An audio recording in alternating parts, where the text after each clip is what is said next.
కృష్ణపేట పట్టణంలో పోలీస్ శాఖ మరియు రవాణా శాఖ ఆధ్వర్యంలో చిన్న మోటార్ సైకిల్ ర్యాలీ అందరూ హెల్మెట్ వాడాలన్న ఉద్దేశంతో చిన్న ప్రదర్శన జరగడం జరిగింది. ఈ జనవరి 1 నుంచి కూడా అన్ని పెట్రోల్ బంకుల దగ్గర నుంచి మేము no petrol no helmet campaign తోటి అందరినీ హెల్మెట్ తప్పనిసరిగా వాడాలి అన్న ఉద్దేశంతో పెట్రోల్ బంకుల్లో హెల్మెట్ గురించి ప్రచారం చేస్తూ హెల్మెట్ విధిగా ఉండేటట్టుగా ప్రయత్నం చేశాం. మధ్యలో కొన్ని రోజులు గ్యాప్ వచ్చిన వివిధ రకాల డ్యూటీల వల్ల మళ్ళీ కంటిన్యూ చేయడం జరుగుతుంది. అందరూ రోడ్డు మీద జరిగిన చాలా రోడ్డు ప్రమాదాల్లో హెల్మెట్ లేకపోవడం వల్ల ప్రాణాపాయం జరుగుతుంది.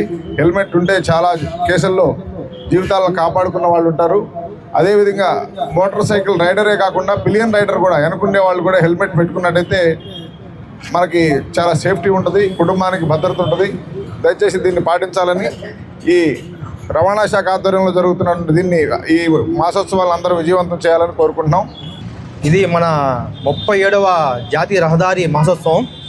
నో పెట్రోల్ అన్నది ఫస్ట్ 10 డేస్ బాగా జరిగింది, ఇంకా జరుగుతూనే ఉంటుంది. ఇది కంటిన్యూగా చేయాలంటే అందరూ రూల్ పాటించాలా. పెట్రోల్ బంక్ యాజమాన్యం కానీ అలాగే 2 వీలర్స్ రైడర్స్ కానీ ఏదో పెట్టుకున్నాం తీసేసామని కాకుండా యువత రోడ్ బారిన ప్రమాదాలకు గురై చచ్చిపోయే వాళ్ళు 90% ఉంటుంది. లారీ వాళ్ళు 10% అయితే 2 వీలర్స్ ఎక్కువ. అందుకే మనము no petrol no helmet no petrol అన్నారు.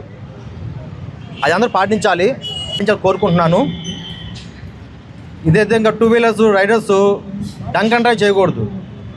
డంక్ అండ్ డ్రైవ్ చేసినా కూడా ఎంత తాగినా ఎంత పెట్టుకున్నా కూడా వాడు ఆ రూట్లో పోకుండా పక్క రూట్కి వెళ్ళిపోతాడు, పక్క లారీ కిందకి వెళ్ళిపోతుంటాడు. అలా డంక్ అండ్ డ్రైవ్ చేయకూడదు. ఓవర్ స్పీడ్ మన లిమిట్ ఎంతో అంత చూసుకోవాలా. 10 minutes స్పీడ్కి వెళ్దాం అనుకుంటే జన్మే పోతుంది. ఈ జన్మ హైవేల మీద అలాగే స్ట్రీట్ రోడ్లో కూడా పక్కన చిన్నపిల్లలు ఉంటారు, ఆడవాళ్ళు ఉంటారు, ముసలు ఉంటారు. వాళ్ళకి తగలకుండా జాగ్రత్త పోవాలని కోరుకుంటున్నానండి.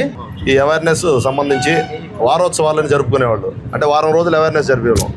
కానీ ఆ వారం రోజులు సరిపోవట్లేదు చెప్పి రోడ్ యాక్సిడెంట్లు పెరగడం వల్ల సెంట్రల్ గవర్నమెంట్ దాన్ని 1 month చేసింది. అంటే దాని gravity central government state governments ఎంత తీవ్రంగా పరిగణిస్తున్నాయో కోర్ట్స్ తెలుసుకొని ప్రతి ఒక్కరూ హెల్మెట్ వాడుకున్నది కానీ రోడ్డు భద్రతని పాటించాలా.